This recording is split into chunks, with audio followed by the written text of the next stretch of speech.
Hello guys! Luto na ho ang ating fried chicken ala Emma. So, ayan guys. Bakit pupunta pa tayo ng Jollibee kung kaya naman natin, di ba? Oh. Legs yan ng chicken.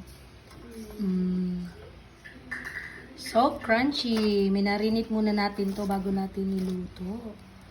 Oh, di ba?